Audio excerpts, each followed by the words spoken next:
Thank you. Thank you, everyone, for being here. I have the pleasure to present on behalf of my team. I don't know if you're familiar with these people. I think everyone is in a different place now, but this data is still out of Georgetown. Nothing to disclose, and 7 seconds, 6, 5, we have to leave for 6. Thank you so much. So just like Dr. Sadie said, in North America, we still perform the majority of our hepatectomies in an open fashion, the traditional way. And a lot of centers still reserve the laparoscopic approach for certain resections that are limited to anterior liver segments, and because it's still considered technically demanding with a steep learning curve. The robotic technology, as we all know, has offered a lot of advantages so far, including improved optics, articulating instruments. And there are a lot of series, although they're limited, they're showing that the robotic hepatectomy has been shown to improve the ability to perform more complex resections, including vascular and biliary reconstructions, and they have a shorter learning curve. So we wanted to report our experience at our institution, where we've widely adapted the robotic hepatectomy approach over a 5-year period, and to compare the robotic to the open hepatectomy outcomes. We also wanted to share a learning curve for a major hepatectomy on the robot and compare and do a cost analysis study. So briefly going through the methods, this was a retrospective study. We looked at all the adult hepatectomies over a 4-year period. We ended up with 333. We excluded 46 cases, mostly the ones that are living donors. We only did 20 in a 4-year period. Those that are more complex, such as the portal vein ligation and a stage hepatectomy or vascular or biliary reconstruction. We ended up with 287. As you can see on the graphic on the left, we've switched to a completely robotic approach in our minimally invasive cases, so we excluded the 18 laparoscopic cases as well. We ended up with 118 open, 150 robotic. Then we did a 1-to-1 propensity score matching, and we ended up with 100 and 100. We used 7 covariates: age, sex, BMI, ASA classification, the type and complexity of the hepatectomy, and performing a major hepatectomy or the number of segments resected. That's where it got challenging, choosing a classification system that can determine the complexity for both open and robotic. So we used the Strasberg classification to quantitatively assess the complexity of liver resections. Then for our outcomes, we wanted to use validated outcomes. So for intraoperative adverse events, we used the class intra system. We used the Clavey and Dindo for post-op adverse events. For hepatobiliary-related complications, we used the ISGLS classification systems. And then finally, we wanted to pick one composite measure to capture the most desirable outcome. So we picked the textbook outcomes after liver resection as a single indicator. The next couple tables might look busy, but it's important to show the before and after propensity score matching.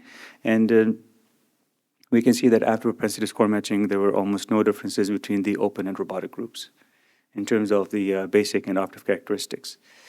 And the complexity scores, as we said, whether it's the quantitatively assessed complexity score or the complexity based on high, medium, and low, there were no differences. And we also adjusted for performing a major hepatectomy and the number of segments resected, which were not different.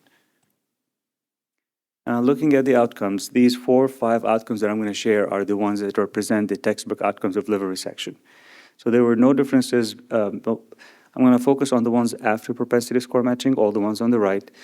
The robotic approach had more favorable grade 2 intraoperative incidents. There were no difference in positive margin. There was less grade 3 Clavey and Dindo complications, no difference in mortality, and no difference in readmission in 90 days. The readmission rate will come back again. You can notice there's no difference.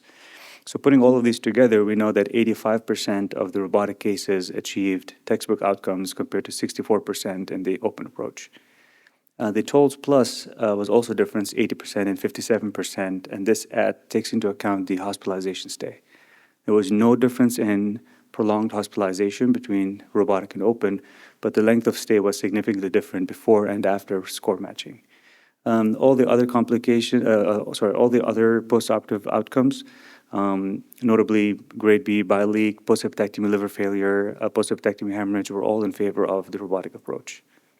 Then we wanted to see what are the factors that can actually predict which cases or which patients were able to achieve the textbook outcomes after liver resection. And we found that the robotic approach is the single independent predictor, 3.3 times more likely to achieve textbook outcomes. So at what cost? So we performed a rigorous cost analysis, including the operative cost, this cost on the surgical ward, ICU admission, transfusions, etc. The total operative cost was, of course, higher for the robotic approach, and the cost of the index admission was lower for the robotic cases. And although, as we mentioned, the readmission rate was not different between robotic and open, when patients were readmitted, it was lower for the robotic approach overall.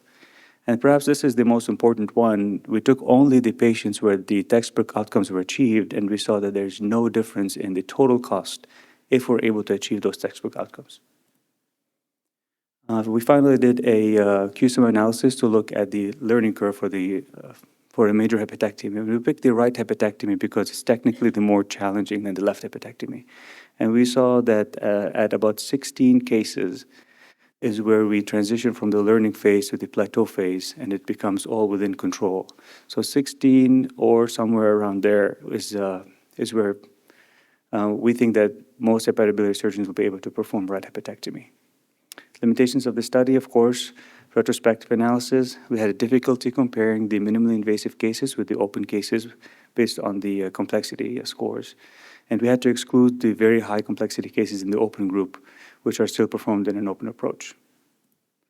Takeaway points are all things we mentioned.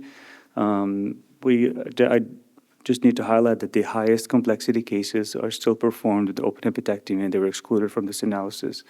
And institutional factors beyond the individual surgeon training are crucial for the successful adaptation of robotic approach. Thank you.